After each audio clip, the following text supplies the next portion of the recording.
ফিলিস্তিনের সরকারি নাম স্টেট অব প্যালেস্টাইন। দেশটি মূলত গাজা উপত্যকা এবং পশ্চিম তীর এই দুই ভূখণ্ড নিয়ে গঠিত। এর মধ্যে গাজা উপত্যকার পশ্চিমে ভূমধ্যসাগর, দক্ষিণে মিশর এবং দক্ষিণ ও পূর্ব দিকে ইসরায়েল অবস্থিত, আর পশ্চিম তীরের পূর্বে জর্ডান এবং উত্তর, দক্ষিণ ও পশ্চিমে ইসরায়েল। ফিলিস্তিন ইতিহাস, সংস্কৃতি ও ঐতিহ্য সমৃদ্ধ একটি অঞ্চল।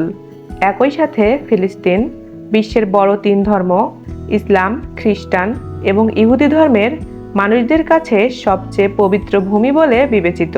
তবে এই অঞ্চলের একটা বড় অংশ ইসরায়েলের অবৈধ বসতির কবলে অথবা সরাসরি সামরিক নিয়ন্ত্রণে। ফলে এমন দেশকে পুরোপুরি স্বাধীন দেশ বলা চলে না। তো বন্ধুরা, ভুবন কথার আজকের এই ভিডিওতে আমরা জানব ফিলিস্তিন সম্পর্কে নানা জানা অজানা বিভিন্ন তথ্য সম্পর্কে। তাহলে চলুন শুরু করি আজকের ভিডিও।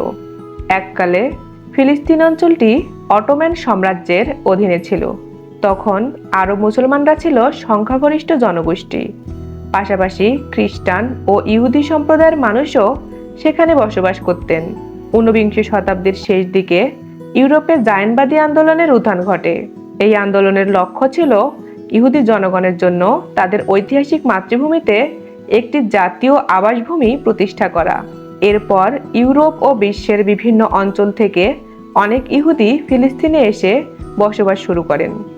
এর ফলে স্থানীয় আরব জনগোষ্ঠী ও নতুন ইহুদি অভিবাসীদের মধ্যে ধীরে ধীরে জমি, রাজনৈতিক অধিকার ও ভবিষ্যৎ রাষ্ট্র ব্যবস্থা নিয়ে বিরোধ বাড়তে থাকে। প্রথম বিশ্বযুদ্ধের পর অটোম্যান সাম্রাজ্যের পতন হলে 1920-এর দশকে ফিলিস্তিন অঞ্চলটি ব্রিটিশ ম্যান্ডেটের অধীনে চলে যায়। এরপর থেকেই এই অঞ্চলের রাজনৈতিক পরিস্থিতি আরও জটিল হয়ে ওঠে। ইউরোপের বিভিন্ন দেশ থেকে ইহুদিদের ফিলিস্তিনে অভিবাসন ধীরে ধীরে বাড়তে থাকে। এরপর 1933 সালে জার্মানিতে ক্ষমতায় আসেন অ্যাডলফ হিটলার। তার নাৎসি সরকার ইহুদিদের উপর ভয়াবহ নির্যাতন চালায়।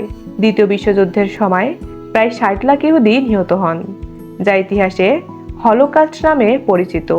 এই ঘটনার পর বিশ্বের অনেক দেশ ইহুদিদের জন্য একটি নিরাপদ রাষ্ট্র প্রতিষ্ঠার দাবিকে সমর্থন করতে শুরু করে। অন্যদিকে ফিলিস্তিনের আরব জনগণ এবং আশেপাশের আরব দেশগুলো এই ক্রমবর্ধমান ইহুদি অভিবাসন ও পৃথক ইহুদি রাষ্ট্র প্রতিষ্ঠার পরিকল্পনার বিরোধিতা করে। তাদের আশঙ্কা ছিল এতে তারা নিজেদের ভূমি ও রাজনৈতিক অধিকার হারাবে। ফলে আরব ও ইহুদি সম্প্রদায়ের মধ্যে উত্তেজনা দ্রুত বেড়ে যায় এবং সংঘর্ষ শুরু হয়। এই পরিস্থিতিতে 1947 সালে জাতিসংঘ ফিলিস্তিনকে দুটি রাষ্ট্রে ভাগ করার একটি পরিকল্পনা প্রস্তাব করে। ইহুদি নেতৃত্ব সেই প্রস্তাব গ্রহণ করলেও অধিকাংশ আরব নেতা ও আরব রাষ্ট্র তা প্রত্যাখ্যান করে। আর এর পরের ঘটনায় মধ্যপ্রাচ্যের ইতিহাসকে চিরতরে বদলে দেয়। যুক্তরাষ্ট্র ও যুক্তরাজ্যের নীলনকশায় ইহুদি রাষ্ট্র প্রতিষ্ঠার পথ প্রশস্ত হয়। 1948 সালের 14 মে ব্রিটিশ সরকার আনুষ্ঠানিকভাবে ফিলিস্তিনি ম্যান্ডেট ছেড়ে দেয়। ওই দিনই ইহুদি নেতারা ইসরায়েল রাষ্ট্রের ঘোষণা দেয়। তার পরের দিন ওই আরব দেশগুলোর সাথে ইসরায়েলের যুদ্ধ লেগে যায়। যুদ্ধে আরব দেশগুলো পরাজিত হয়। উপরন্তু জাতিসংঘ প্রস্তাবিত আরব রাষ্ট্রের একটা বড় অংশ দখল করে ইসরায়েল। 7.5 লাখ ফিলিস্তিনি শরণার্থী হয়। এরপর আরও কয়েকদিন যুদ্ধ সংঘটিত হয়েছিল, কিন্তু এসবের জন্য ফিলিস্তিনিদের কপালে দুর্ভোগ ছাড়া আর কিছুই জোটেনি। এখনো পর্যন্ত তারা প্রতিনিয়ত তাদের মাতৃভূমির একটি একটি করে অংশ হারাচ্ছে এবং অদূর ভবিষ্যতে ফিলিস্তিনির নামটাই বিশ্ব মানচিত্র থেকে হারিয়ে যাওয়ার সম্ভাবনা প্রবল। যদিও ইতিমধ্যেই গুগল ম্যাপ তা করেই ফেলেছে। বর্তমানে আপনি গুগল ম্যাপে ফিলিস্তিন নামে কোনো রাষ্ট্রই পাবেন না, যা অত্যন্ত কষ্টের। বর্তমানে 6020 কিলোমিটারের আয়তনের এই দেশটিতে মোট জনসংখ্যা প্রায় 50,51,000। আয়তনের দিক দিয়ে এটি বিশ্বের 163তম দেশ। দেশটির সরকারি ভাষা আরবি। অন্যান্য সকল আরব দেশের মতোই ফিলিস্তিনিদের মাতৃভাষাও আরবি। দেশটির সংখ্যাগরিষ্ঠ মানুষ ইসলাম ধর্মে বিশ্বাসী। এদেশের প্রায় 93% মানুষ মুসলিম, 6% খ্রিস্টান এবং 1% দ্রুজ ধর্মে বিশ্বাসী। পূর্ব জেরুজালেম ফিলিস্তিনিদের ঘোষিত রাজধানী, তবে বাস্তবে বর্তমানে এটি ইসরায়েলের দখলে। আর পশ্চিমে জেরুজালেম তো এমনিতেও ইসরায়েলের অংশ।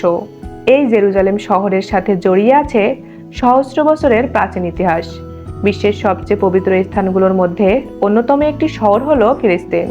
জেরুজালেমের নাম ইসলাম, খ্রিস্টান, ইহুদি ধর্মের সাথে ওতপ্রোতভাবে জড়িত। যেমন শহরের পূর্বাঞ্চলে জেরুজালেমের ওল্ড সিটি এবং ইসলাম, খ্রিস্টান ও ইহুদি ধর্মের পবিত্র স্থান, যেমন টেম্পল মাউন্ট, পশ্চিম প্রাচীর, আল আকসা মসজিদ এবং ডোম অব দ্য রক অবস্থিত। তবে দেশের মূল রাজধানীর কাজ করে থাকে রামাল্লার শহর। পূর্ব জেরুজালেম শুধু নামেই রাজধানী।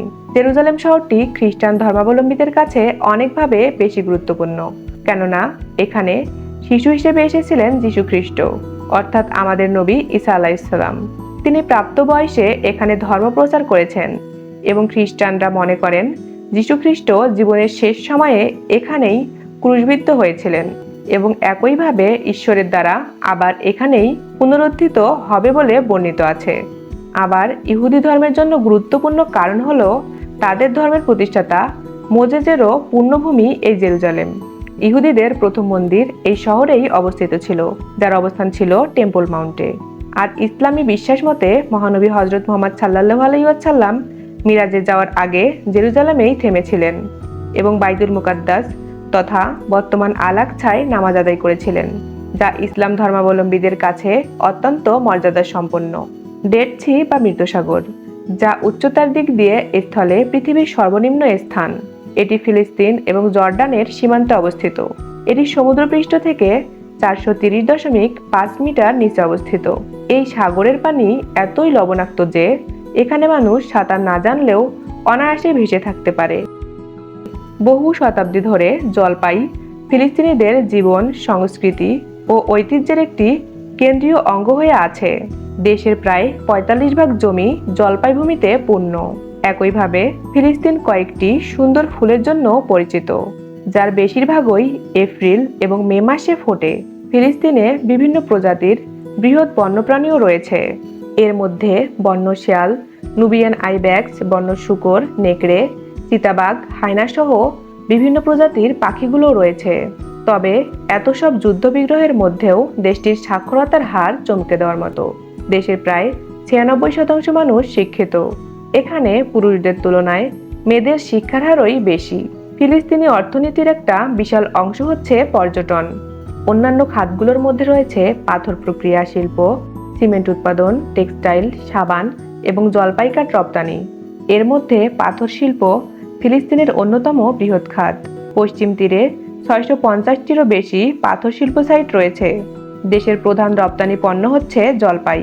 ফিলিস্তিনে দুই ধরনের মুদ্রা সবচেয়ে বেশি প্রচলিত, ইসরায়েলের শেকেল এবং জর্ডানিয়ান দিনার।